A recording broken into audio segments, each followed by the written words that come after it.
Welcome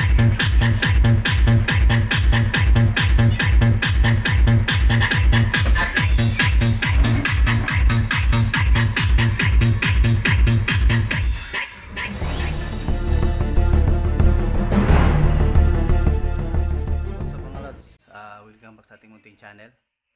At meron akong i-share sa inyo ngayon meron tayong i-unbox ngayon. Isang bus parang bus enhancer siya. Hindi ko alam So tignan na lang natin. So ito siya. So order natin 'to sa online sa natin. So yan bago tayo magpatuloy sa ating video mga lods At huwag kalimutan mag-subscribe sa ating munting channel at pahit na ng notification bell at pa-all na para laging updated sa aking mga bagong upload na video. So ayan, huwag din kalimutang i-like ang ating mga videos mga lods kung ito yung nagustuhan. So ayan. At so yung mga pala natin diyan salamat sa suporta sa ating mga diyan, sa ating mga supporters diyan at yung pati yung mga subscriber natin diyan, maraming salamat sa inyo at So ito, open natin So yan lang natin yung camera, i-ready lang natin. So yan. So continue tayo lods, open natin. So yung pang-open natin. So ito.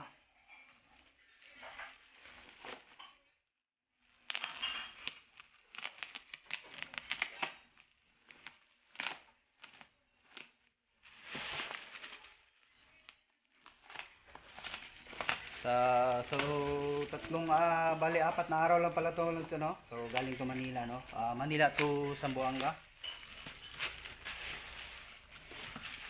So susubukan natin to kung maganda rin ba to pang parang bus enhancer, pang hataw. Try nga natin to. Tapos mag-audio test tayo mga lods. So wala tayong So ready natin yung mamaya yung amplifier natin.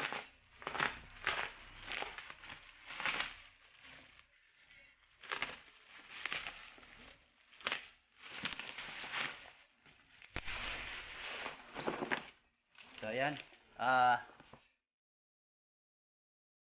DBX EX4000 multi-band sound processor. So i-open din natin 'tong mga lods check natin. I-check natin yung kung yung nito, laman. Kung ano yung sa loob niya mismo para may idea din kayo So yeah, try natin 'to yung i-open natin 'to. Then sound check tayo. So ito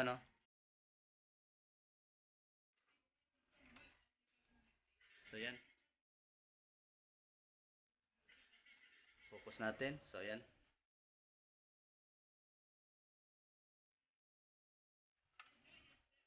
So dito yung niya, bypass, and then meron siyang meron siyang So yan, lapit natin.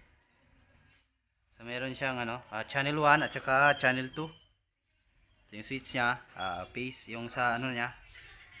Kumbaga yung parang sa kilohertz ng yung hertz nung mismong sa process niya. So meron siyang low mix. Meron siyang tune, processor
pwede mo to siya gagamitin pangtanggal ng parang feedback ng microphone natin So yan, meron siyang balance input, naka-buffer amplifier na siya, noise reduction, at balance output. So yan, focus natin mga lods So natin yung camera natin. Sa likod tayo nag-cam para mas malinaw. So yan. Ang ganda mga lods. So yung yung IC na gamit nila is TL084CN. So magandang klaseng IC to So yan, malalaki lahat yung niya. Parang to pinaghalong crossover tsaka bass enhancer. So ito yung niya. Meron siyang audio input na balance, and then naka-buffer amplifier na siya. Then meron siyang noise reduction. So ito yung parang kumbaga parang mag-block sa sa mismong feedback. So try natin to So meron siyang bus processor.